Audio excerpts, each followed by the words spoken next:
What's good, YouTube? It's your boy Daytona Kid TJ back with another video. Today, we got a good video today. Jacksonville most evil backdoor females. Females, man, alright? So, I ain't gonna lie. There been a lot of backdooring going on lately, man. Well, a lot of backdoor, man. Like, I ain't gonna lie though. But y'all gotta watch out for like the females and your area and stuff like that, cause it's like nigga, they gon' anybody can backdoor. You could be your friend, you could be your girl. Y'all meet the girl you're looking at, like you seeing all that, man. Y'all gotta be careful, bro. For real, for real. Make sure y'all keep alert and all that, man, cause anybody can sneak you at any moment, you know. In any moment. That's why I don't even have that many friends, bro. I mean, like people I conversating with, because it's like I don't want to get backdoored, even if someone like you get shot and die, or they gonna rob my ass. See, look, bro, I don't want to go through that shit. My circle kind of small though, but yeah, we're gonna get straight to the video. Make sure you like, comment, subscribe to the video. Make sure you turn post notifications, keep up with my videos, man, and let's get it going. Whoa, whoa, whoa, whoa, whoa, whoa. You never know who you can trust nowadays. Right. As men, we grow up being told to watch our backs, but what many forget is that the biggest threat doesn't always come from another man. Sometimes it's the woman sitting right next to you, the one who knows your habits and weaknesses. They don't come kicking down doors with guns drawn. Instead, they smile, flirt, and lure you into a trap. And that's one reason why I feel like women are dangerous. See, look, women are dangerous when they come to like you probably fucking with somebody else.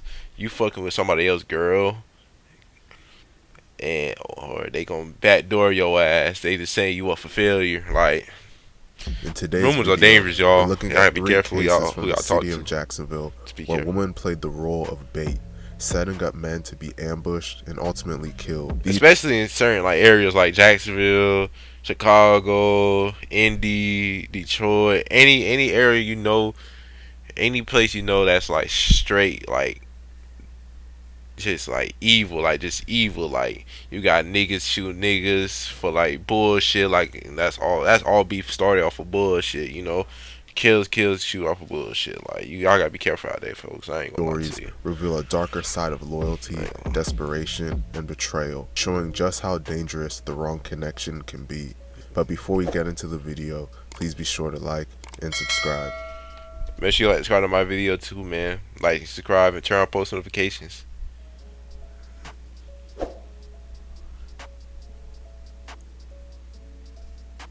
The first story is about a woman named Feliza Lopano who set up her ex-boyfriend, a man named Eddie Brown. Eddie was a hometown hero in Jacksonville. A gifted athlete, he played for Arlington Country Day School and helped lead them to a state basketball championship in 2005. People who knew him back then remembered a young man full of energy and promise. Sadly, his basketball career was cut short after he got into an accident and could no longer play at a high level. This left him having Damn. to find a new Hey, that's identity. one thing, bro. When you a hooper, bro, or in playing sport, that's what all my hoopers says. All my sports people out there, right, bro? You always your potential is so high in that sport, but one thing always fuck you. It could be an injury. It could be you probably was stuck in the streets at a point in time, but you changed your ways, catch up to you, or it could just be like some like cause like a crash or whatever. Like you said, like damn, that shit so be so sad, bro. That would make fucking basketball niggas that should be good at basketball turn to like the streets or do something way different. and path Shit's forward crazy. in life. As we all know, it's very difficult to make ends meet in this world, so Eddie ended up resorting to selling drugs, and that's where his ex-girlfriend Feliza comes into the picture. Eddie had done a lot for her in life. He helped her I ain't with gonna lie, Eddie, bro. You cracked this, bro? I wouldn't, bro. I already feel like, man, she give me fucking weird vibes, bro. Hell hard nah. drug I problems don't want and it. got her to She stop ain't my type prostituting either, bro. I'm herself on sorry. Backpage. She wasn't some Damn, Eddie. stranger. She must Even be though they good eventually at looking. broke Her up, in the days you Feliza still better. regularly Had bought to be. weed from him. To Eddie, she was familiar and safe. To her accomplice, a man named Blair Terry, she was the key piece in a deadly setup. On November 7, That 2016, shit's so Eddie crazy. rented a room at a small West Side motel on Ramona Boulevard near Lane Avenue, a part of Jacksonville well known for drug activity. That night, Surveillance cameras captured the beginning of the betrayal. A white car pulled into the motel lot. Feliza was driving. Blair Terry sat in the passenger seat. Feliza got out, walked into Eddie's room, and convinced him to come outside.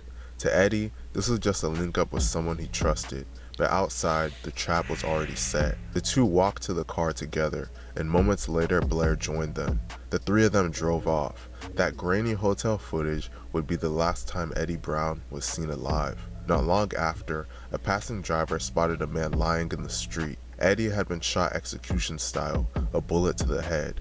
He was rushed to the hospital, but there was nothing doctors could do. Police quickly zeroed in on the suspects. Forensics tied Feliza and Blair to the white car. Both were eventually arrested and charged with murder. Ultimately, Blair Terry was convicted of first-degree murder and sentenced to life in prison without the possibility of parole. Feliza Lopano, facing the weight of her role, pled guilty to second-degree murder. For agreeing to a plea deal instead of taking it to trial, she was sentenced to just 13 years in prison. What's most sad about this is that Eddie was just 31 years old, engaged, and had a 3-year-old son. Damn, that nigga was young. 31 might be old to us, like us 20 on year old, 20 and below, like 19, all that, bro. But that nigga was young.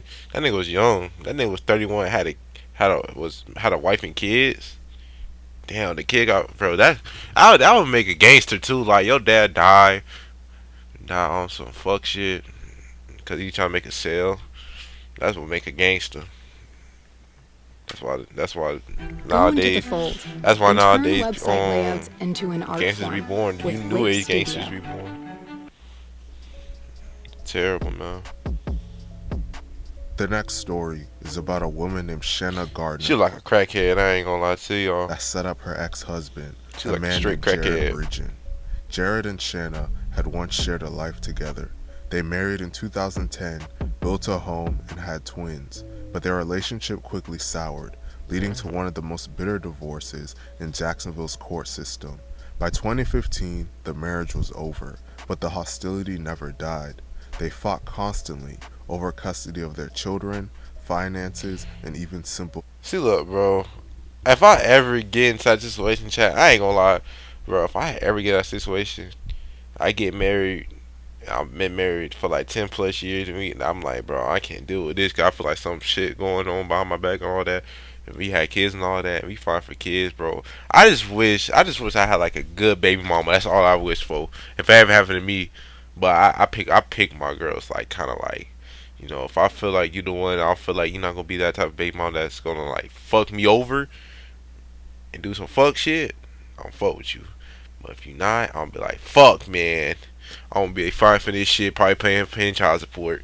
I don't want to do that, man. I don't want to do that, chat. I don't want to do that. Their post-divorce relationship as toxic and riddled with disputes. In the years after their split, both Jared and Shanna remarried. Jared married a woman named Kirsten in 2017 and welcomed 2 more children, creating a blended family that friends described as warm and loving. Shanna later married a man named Mario Fernandez Saldana. From the outside, both had moved on, but beneath the surface, resentment and conflict were still festering. Shanna didn't keep her hostility toward Jared a secret.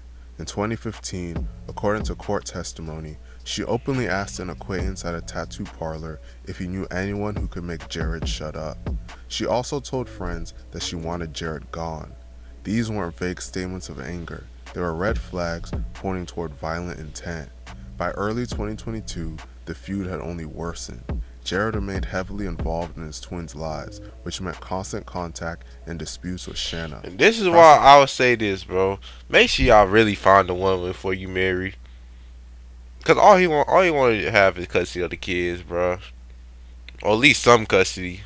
Like, he just want to see him, bro. But at the same time, I don't know the story fully. He talking about it, but I don't know. We don't know the true story behind it. But make sure y'all find the one, bro, before y'all ever get out married. Shanna and Mario, because this shit might happen to you. Obstacle to custody, to financial freedom, and to their ability to move forward without him. And so, a deadly plan was set into motion. On February 16, 2022, Jared drove his twins back to Shanna's home after a routine custody exchange. Riding with him was his 2-year-old daughter from his marriage with Kirsten. As he made the drive back to St. He wrote his 2-year-old daughter. They lit that bitch up. Don't say that happened, bro. That shit gonna make me sick in the stomach. Augustine, he turned down Sanctuary Boulevard, a wooded road in Jacksonville Beach. There, a tire had been deliberately placed in the middle of the road. Jared stopped, put on his hazard lights, and stepped out of his car to move it. That's when gunfire erupted. He was shot multiple times, collapsing in front of his daughter, who was strapped in her car seat. Jared died instantly. Bro. Like, it's sicking me, bro. Like, shit like that would get me fucking just sicken me, bro. Like, bro, you couldn't wait till he dropped the daughter back home and probably get over him like some other day. But the daughter's only 2 years old. She's not gonna remember this either. She was 2 years old, sitting in the back of his car, strapped in.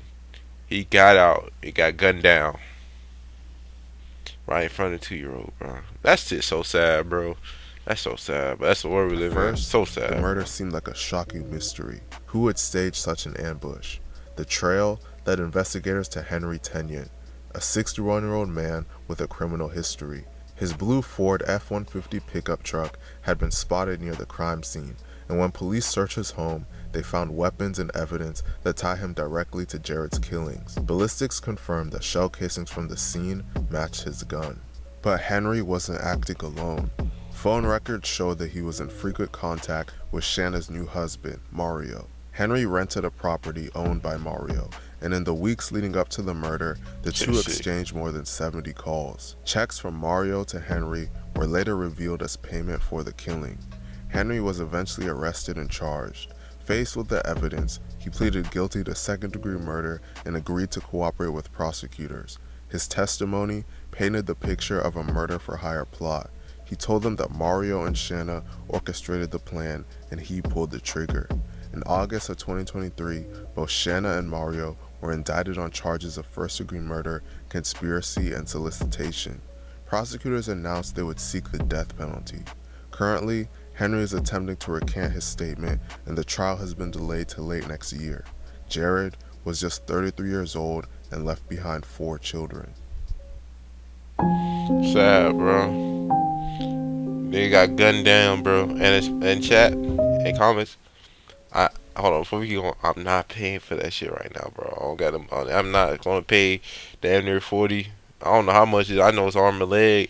Bitch, I'm all, bro. No, I ain't doing that, man. I'm not paying for that. But they got gunned down right in The front of his final story of 2-year-old. the day is about a woman named Diamond Harris and ties into the And infamous mind you, 2 of them was light. That's all I gotta say. Light. Jacksonville gang war. Light. The most publicized gang war in Jacksonville revolves But around the popular rapper Young and Ace and the recently deceased rapper Fulio. On Oh, Ace's man. side are the gang's ATK. Now we getting to like the real shit, the ATK and hey man, shit. G, standing for No Hospital Gang. On Fulio's side is the Hood 6 block and multiple other gang/hoods that derive from the 45th Street area of So the Jacksonville. girl. Some younger gang members from Fulio's side of the beef created their own smaller set called Bully Gang. On May 17, 2023, a beloved member of Bully Gang named YBZ, real name Adrian McKenzie, was shot and killed at just the age of 16. Members of ATK and NHG took to social media afterwards and pretty much openly bragged about committing this murder. One ATK affiliate in particular, named Antonio Tilley Jr., was linked to this murder the most by rumors in the streets and some of his own words. 2 other people were shot during the incident that killed YBZ, and this led to a $20,000 bounty being placed on Tilley to be paid out to anyone that killed him. Diamond would be one of the 3 people that joined together to collect the bounty. Shortly after 11:45 p.m. on October 6, 2023, someone called 911 after hearing gunshots in the area of Keelan Drive off Moncrief Road. When officers responded to the scene, they found 2 men shot and killed inside a car. One of the people found dead in the car was Tilley. The other person dead in the car was the innocent Uber driver that was giving him a ride named Brian. That nigga Kelly, when a man lost his life doing his job, trying to give him a ride where he gotta go. Jacksonville is dangerous as fuck. It's like you put an innocent nigga in the life of another nigga, bro. Like your lifestyle made this innocent nigga go away. He probably had a wife and kids at home. He died. He had a family. He died. Diamond and her boyfriend, a man named Jaquan Mills, would later get arrested for this murder. Police discovered that Diamond set Tilly up to be killed. She DM'd him on Instagram and lured him to a location under the guise of meeting to hook up. When Tilly arrived at the location, the boyfriend, Jaquan, shot up the car, killing both Tilly and Bryant. What began as an accessory charge quickly escalated.